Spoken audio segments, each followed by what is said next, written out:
Maashaallah jettan malee bira hin darbinaa meeshaalee obboleettii kootii kan hamboo deemudha meeshaan kuni. Egaa meeshaalee kanaa muraasa sin agarsiisa. Yeroo meeshaalee kanaa hundasaa bitee xumuree guutuusaa yeroo fe'amullee viidiyoo nan waraaba. Yooyyaa shama harka fuune kabajamtoota daawwattoota keenya nageenya koo kan jaalalaa kan kabajaa bakka jirtan maratti isiniif haa baay'atu. Akkam jirtu nagaa keessanii? Ani nagaa guutuun qabaa galanni waaqayyoof haa ta'u har'as egaa meeshaalee kwaalitii qaban meeshaalee babbareedoo muraasa isiniif qabadhee tan dhufee jira jechuudha. Meeshaaleen kun akkuma jalqaba jedhee meeshaalee obboleettii tokkooti. Meeshaan kun amboo deema. Egaa meeshaa qaqqaalii fi meeshaa yeroo ammaa faashiniidha jechuudha. Dhugaa dubbachuudhaa fi yeroo ammaa Itoophiyaa keessatti meeshaan akka haala ajaa'ibaatiin akka filannoo keessanitti dhiyaatee jira jechuudha. Meeshaa kwaalitii qabudha meeshaan amma baheetiin jiru. Egaa asumaan burcuqqoo kana yoo argitanii burcuqqoon kun diizaayinii jijjiirratee dhufe dursaa kan lukti ishee gaggabaabdutu jira ture. Amma immoo faashinii yeroo ammaa namni bitataa jiru akkasuma kwaalitii olaanaadhaan kan dhufe burcuqqoota kanaadha jechuudha. Jookolii isaa wajjiniini. Egaa viidiyoo kana waraabee meeshaa obboleettii kootii guutuu hin xumurre bitee jechuudha. Gidduudhaanii viidiyoo waraabee isin agarsiisuu barbaadetani. Yeroo meeshaa isheen ajajatte hundumaa bitee xumure immoo viidiyoo iddoo tokkotti nan waraaba. Egaa daawwattoota keenya isaanii zirgiillee qabdi akkasuma burcuqqoo shaayiillee qabdi jechuudha. Burcuqqoo shaayii asitti firee ja'aadha. Burcuqqoo shaayii ishii kanallee qabdi jechuudha. Kartoonii keessaa yeroon meeshaa ishii guutuu bitee xumure kartoonii keessaa yaasee isinitti agarsiisuu nan danda'a. Kuni burcuqqoo noormaalii firee ja'aadha jechuudha. Egaa daawwattoota keenya amma naaf danda'ame kartoonii keessaa babbaasee isinitti haa mul'isu. Meeshaa kana meeshaan kun kwaalitii olaanaa qaba dhugaa dubbachuudhaa fi asumaan illee obboleettii koo baga gammaddeen siin jedha. Yeroo kana burcuqqoonni kwaalitii qaban burcuqqoonni mimmiidhagoo hedduun bifa kanaatiin baheetiin jira.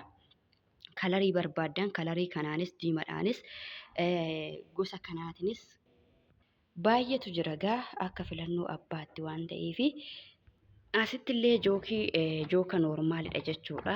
Kun gosuma kanaati jooka noormaalii akkasuma jookni noormaaliin kun burcuqqoo noormaalii wajjiniin burcuqqoo firee ja'a akkasuma jookii kana wajjiniin biteefii jira jechuudha. Asitti immoo maashina shunkurtiiti jechuudha. Maashina shunkurtiillee qabdi obboleettiin koo.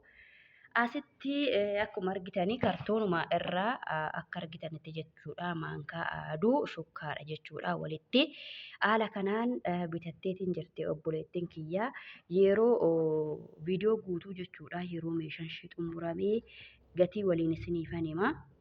Kartoona keessa jira jechuudha. Beekaa kartoona keessatti isin agarsiisaa jira. Akkuma argitanii kartoona keessatti deebisuun meeshaan kun hedduu ulfaata jechuudha. Bifa argitanii meeshaan kun akkaatti deebi'a. Isiniin jedha daawwattoota keenya. Zaanii gosa kanaa qabdi jechuudha. Saaniillee gosa kanaa firee 12dha saaniin kun. Asitti tiriillee qabdi jechuudha. Tiriin kun kwaalitiidha jechuudha. Tokkoffaa isaati. Firee sadii guddaasaa giddugala xiqqaadha jechuudha. Firee sadii qabdi. Asitti mee kana amma naaf danda'ame kaameeraa ofii kiyyaafin waraabaa jira.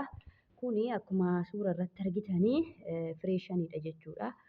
Firee 5dha. Diizaayinii isin argitan garuu kalarii isaa baaseen isin agarsiisa.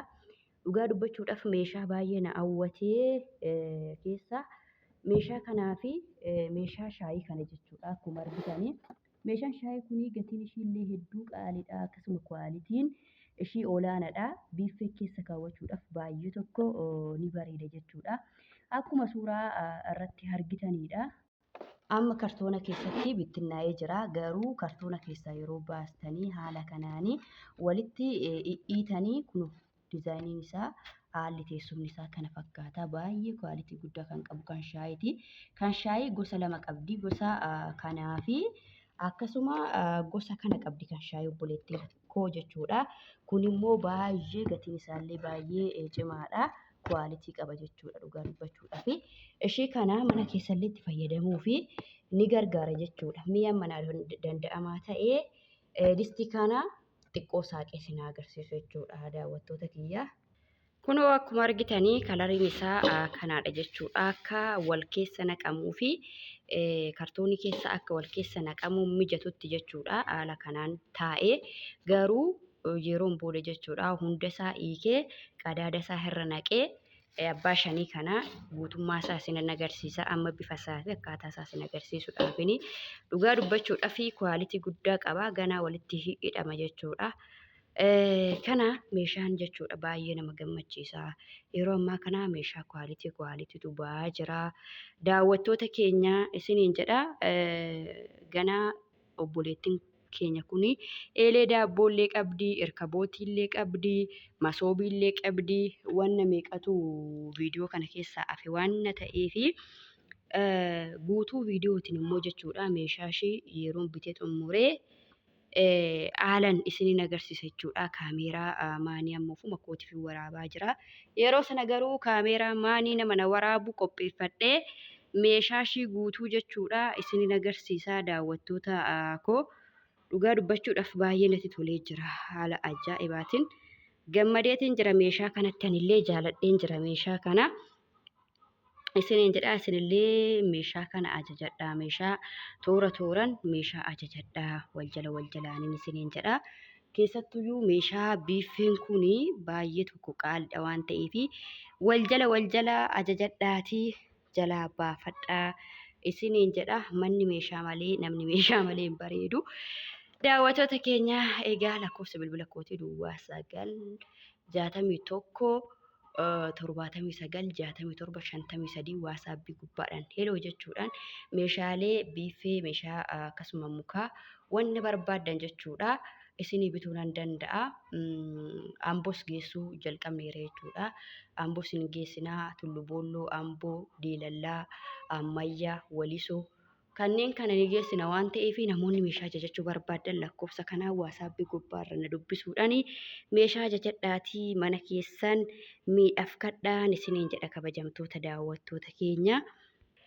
Galatoomaa viidiyoo kana laayikii godhaa ulfaadha.